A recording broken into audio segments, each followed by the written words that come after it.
आशुतोष नाथ और हाथीबारी आमर यही रास्ताटा हाथीबारी ठारू सुकिंदा जाके मुख्य रास्ता सुकिंदारू आरंभ हो हाथीबारी शेष होती यही रास्ता बाटे प्रतिदिन आमर हजार हजार लोक जावासिया कर बाटे प्रशासन भी जाऊँगी तार किसी विहित प्रतिकार नेउना आमर साधारण लोक गोटे चाउल गले भी सुधा से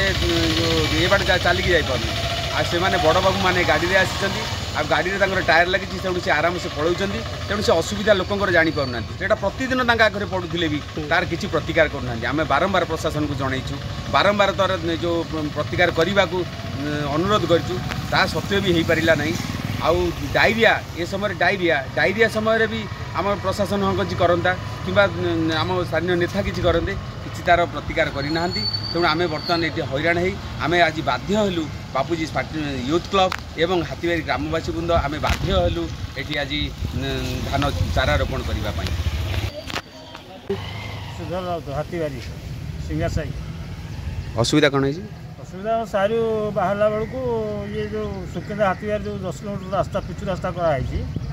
आम लक्ष्मीघर पाखे जो रास्ता जाइए से रास्तार आम आज बाध्य हो मरम 5टी पकई तथापि है पानी जमी रोचे बाध्य हो पिला धान तली रही धान चाष करूँ आ कौन करूँ जिते थर कहले प्रशासन शुणुना बारंबार कहूँ आर कहीं प्रतिकार करूना।